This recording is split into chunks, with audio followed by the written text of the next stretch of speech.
Pero hindi ko sure kung dito. Hi!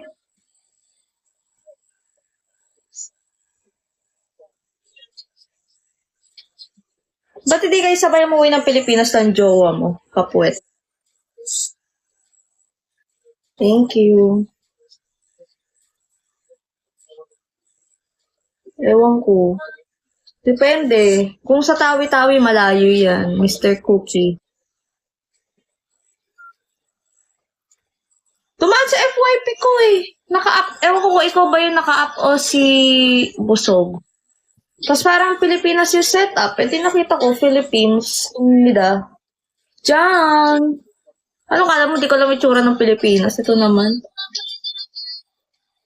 Parang nasa beach, ganon. Ewan ko kaninong ano yun. Ang liit-liit po ng mundo ng TikTok. Tagal pa. Pero malapit lang naman ang Pilipinas sa Japan. 4 hours lang naman ng flight. Hi, Chinito. Wala, Chinito, di ka na napunta. Nagtatampo na ako. Hindi ka bababa. Jowa mo to talaga si friend. Baka mamaya, may magalit na. Derek.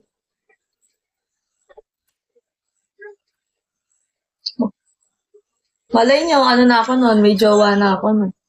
Chares. Malay mo. Wala pa akong asawa. Ganon. Joke lang, di pa ako mag-aasawa. Ay, magjojowa. Ano ba sabi ko? Hi. Ay, work ka ngayon. Hindi kayo nag-online inuman ngayon. Friday ngayon na. Si Busog ang sipag mag-live ah. Wala akong jowa. Sipag mag-live. Bawat open ko, nakikita ko naka-live siya.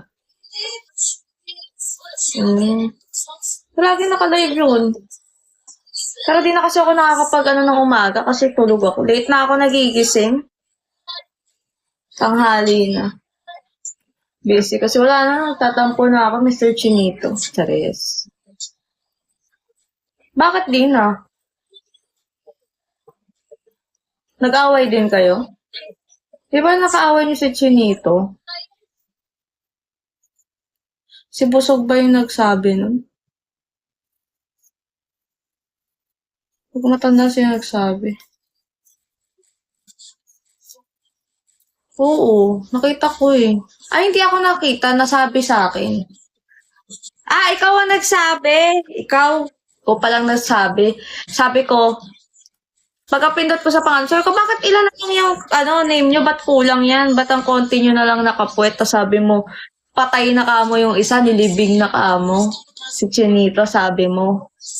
Ikaw ang nagsabi. Tanda ko na. Oh. Marites, ikaw nga nagkwento.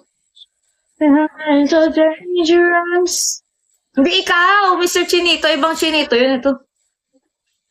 Alam ni Mr. Chinito siya. Hindi naman ikaw. Lasing ka nun eh. Akala ni Mr. Chinito siya. Hindi ikaw, be.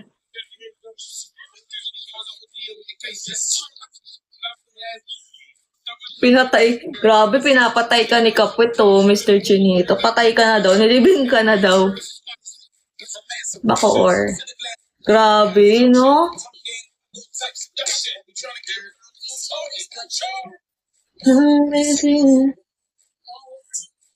Hira na lang ako mag-ikot-ikot eh.